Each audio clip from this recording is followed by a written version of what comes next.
15절요. 바벨론을 인하여 치부한 이 상품의 상구들이 그 고난을 무서워하여 멀리 서서 울고 애통하며. 자, 이 적그리스도의 나라와 무역 안 하고 살 수 있어요? 구주 연방체는 세계 경제적으로 최대의 국가가 되어 있는데, 앞으로 경제적인 최대의 국가가 구라파 연방하고 미국, 그 다음에는 중국, 일본 등이죠. 이런 그 부자 나라들하고 온 세계가 무역을 하잖아요. 물건을 팔고 사고. 그 문명한 나라들은 임금이 비싸기 때문에 옷 만드는 것, 이런 정도, 신 만드는 것, 생활 필수품, 이런 것은 만들어봤자 수지가 안 맞아요. 임금이 비싸니까. 그러니까 그런 것은 제3국을 줘요. 임금이 싸고 아직 기술이 고도화되지 못한 나라들에게 이 수작업을 하는 것, 이것은 다 거리 줘버려요. 이 문명국가에는 고도의 전자제품이나 컴퓨터 제품을 만들어서 값비싸게 팔아먹어요. 생필품 같은 건 남산 덩어리 만침 만들어서 팔아도 문명국에서 비행기 한 대 만들어서 파는 것보다도 못합니다. 그러므로 살아나가려면 기술 입국이 돼야 돼요. 기술로서 가치가 나는 고가품을 만들어야지. 이 노동으로서 아무리 손만 움직여서 애를 쓰고 만들어 놓아도 이거 얼마 안 가요. 이렇기 때문에 우리나라도 살아나가려면 이 기술 입국이 돼야 돼요. 고부가가치의 제품을 만드는 기술 입국이 돼야 돼요. 그 기술 입국은 어떻게 되냐? 교육을 통해서 되는 것입니다. 교육을 많이 시켜야 돼요. 이 머리에 든 것이 없으면 아무것도 안 돼요.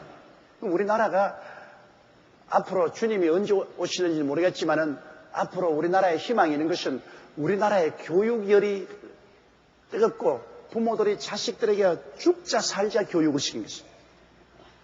자관 우리나라 사람만큼 자식들에게 교육시키려고 애쓴 나라 민족은 내가 처음 봤어요. 되게 봐도.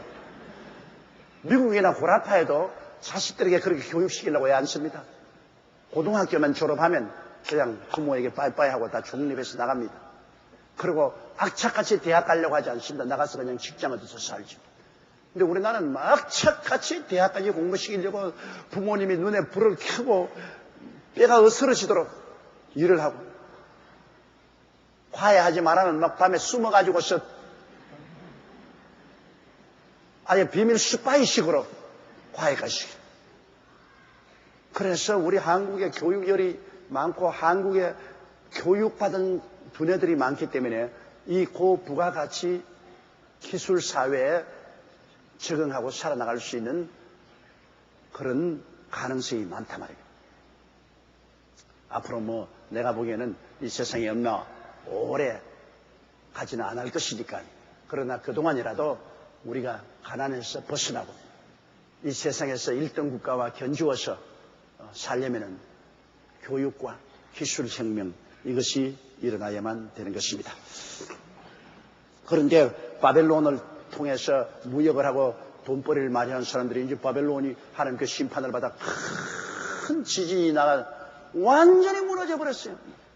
앞에 그 보면 거대한 지진으로 말미암아 아예 휴지 쪽지처럼 경제가 파탄내려서 한 나라에 지진이 일어나서 완전히 온 나라 도시가 다 무너지고 경제가 다 패망해버리면 더 이상 복구한다는 것은 너무너무나 힘들어요.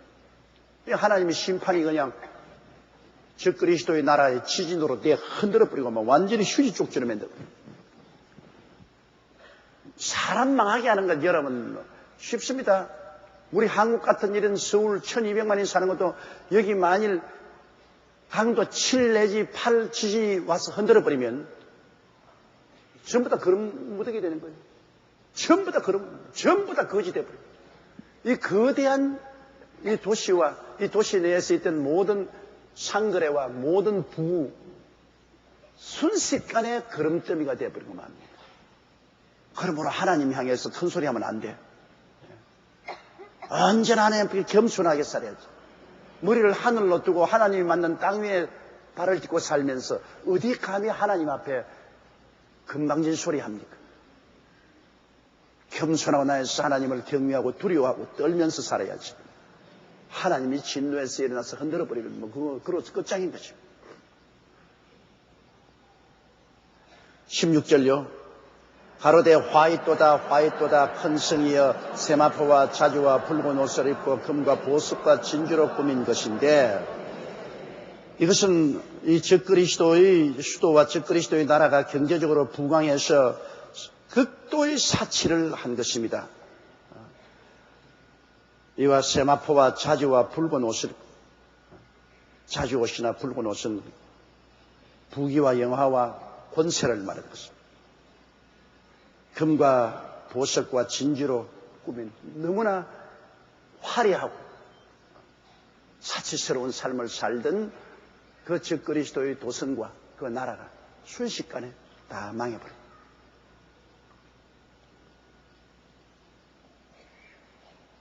17절요.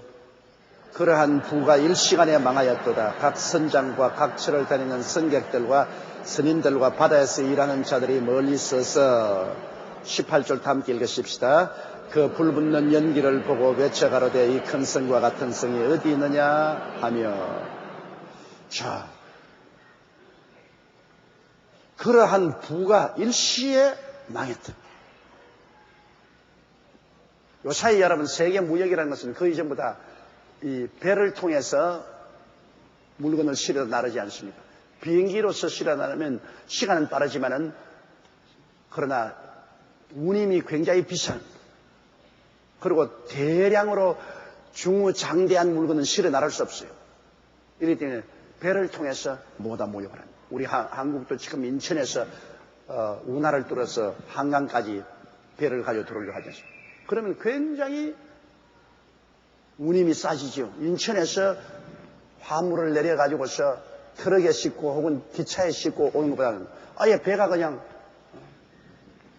인천 항구에서 한강까지 들어온다면 굉장히 물동량이 많아지고 운임도 값싸지고 돈을 많이 벌 수 있다.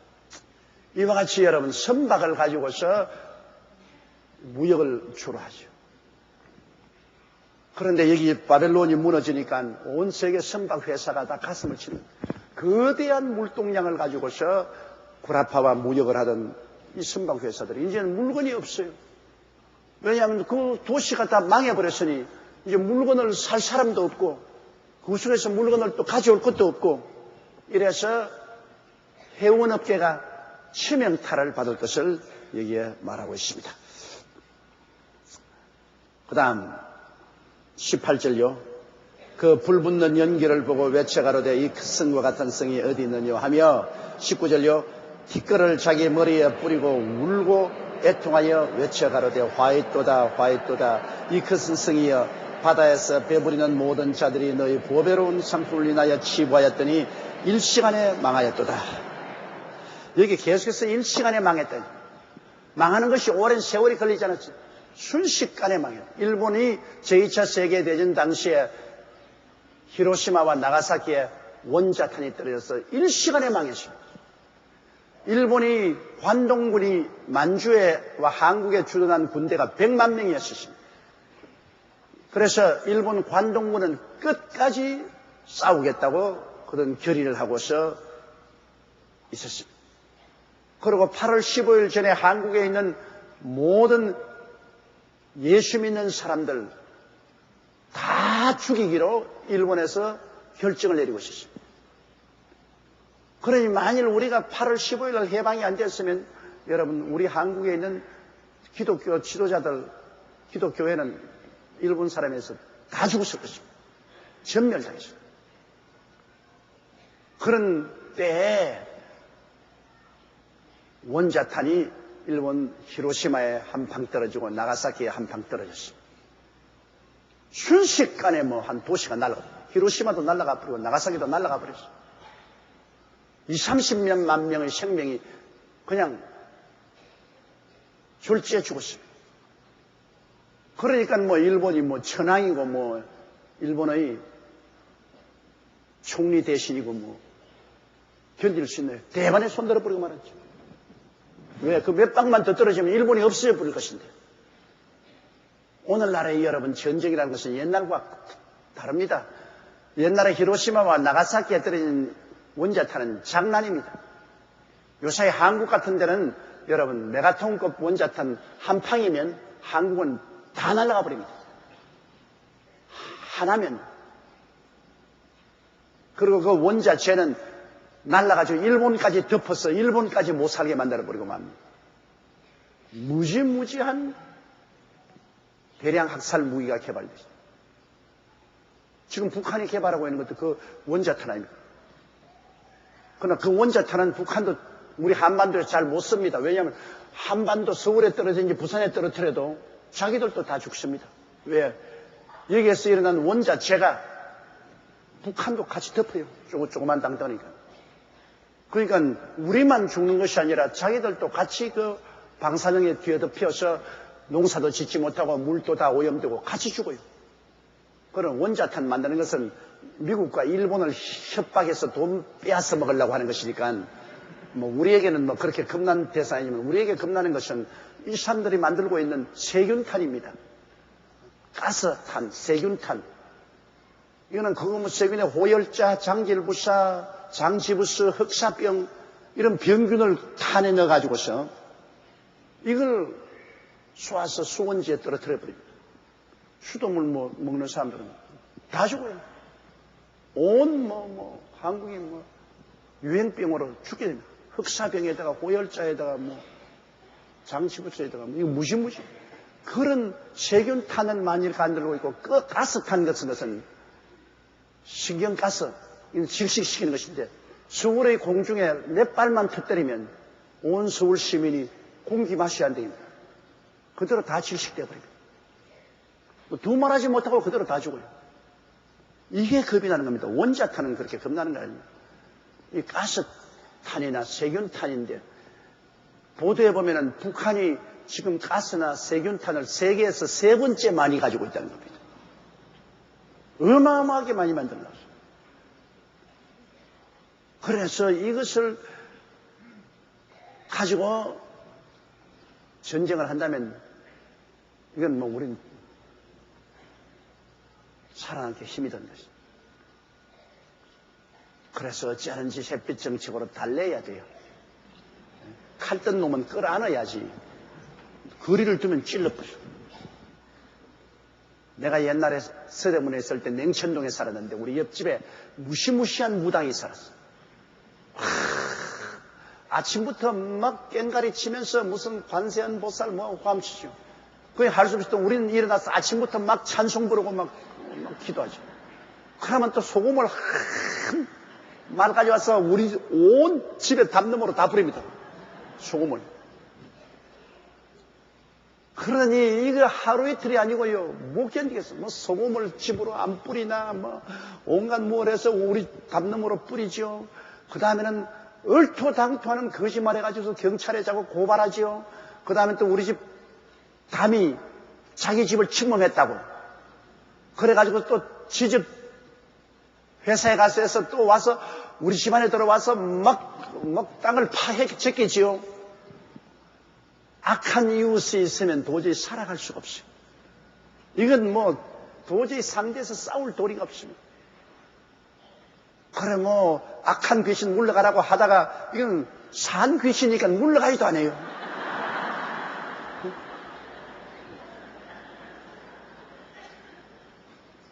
그래서 나중에는 우리가 그곳을 이사를 왔습니다.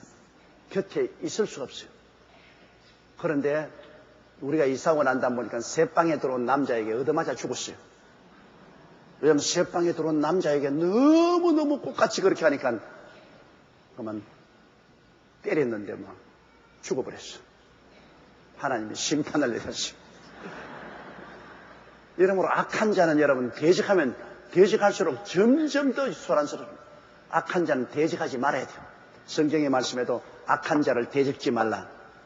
너 겉옷을 달라면 속옷을 주고 오른뺨을 치면 왼뺨 졸라대고 오리를 가지면 심리를 가고 그만큼 손해를 보더라도 맞붙지 말라고 하시면 맞붙으면 파탄이라니까. 그러므로 우리 햇빛 정치에는 바로 그겁니다. 속옷 달라면 겉옷도 주고 오른뺨을 치면 왼뺨도 돌려대고, 오리를 가자면 심리를 가면서라도 싸움이 일어나지 말아야 되는 것입니다. 우리는 싸움이 일어나지 말아야 돼요. 언제까지? 하나님이 치실 때까지. 사람의 손을 의지하지 않고 하나님의 손으로 문제가 해결되는 것입니다. 사울이 다윗을 죽이려고 그렇게 돌아다니고, 다윗이 사울을 피하면서 그가 사울에게 칼을 대지 않았습니다. 하나님이 치실 때까지. 나중에 전쟁이 나서 블레셋 군대가 사울과 요나단을 죽였습니다. 그리고 다윗은 왕으로 들어선 것입니다. 하나님의 때가 있어요. 우리가 화평케 하고 용서, 화해, 그리고 사랑을 베풀고 인내하고 있으면 싸우는 하나님이 싸워주시는 것입니다. 전쟁은 야훼에게 속한 것입니다. 하나님이 싸워주시고, 우리가 싸우면 피투성이가 됩니다. 하나님이 싸우면 깨끗하게 해결하는 것입니다. 이러므로 하나님께서 적그리스도를 멸망하게 하시죠. 사람의 힘으로 적그리스도를 어떻게 멸망하게 합니까?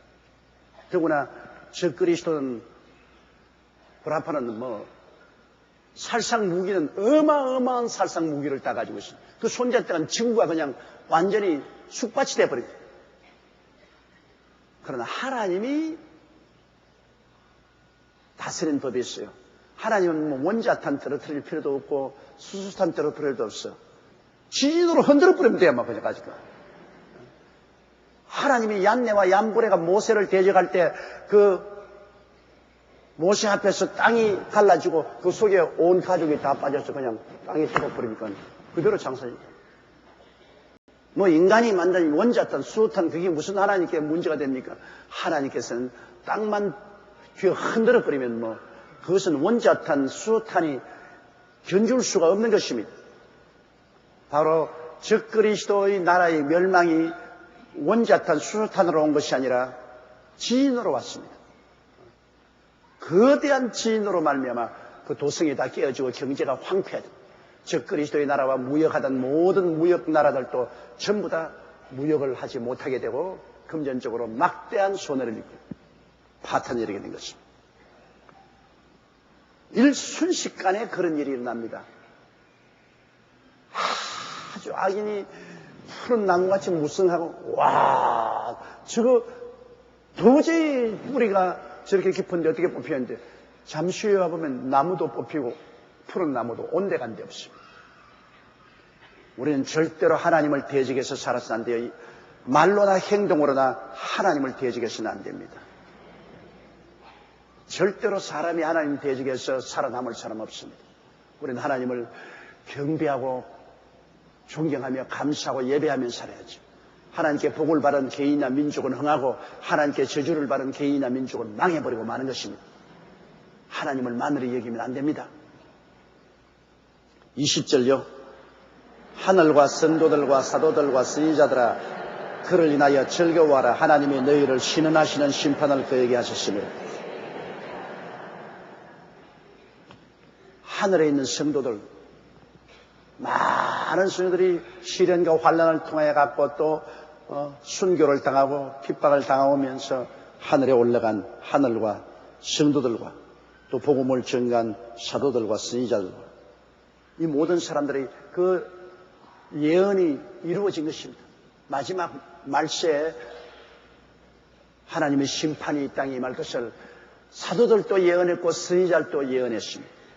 그리고 이 죄악 세상에서 예수를 믿는다고 해서 순교도 많이 당하고 핍박도 당하고 환난도 많이 당했습니다. 그러나 그들의 눈물의 기도와 간구가 하나님이 이제 응답해서 그 원수를 갚아줍니다.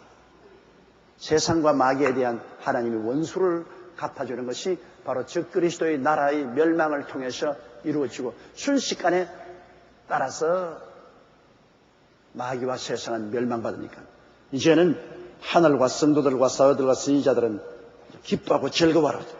하나님의 원수 갚는 날이 시작된 것입니다.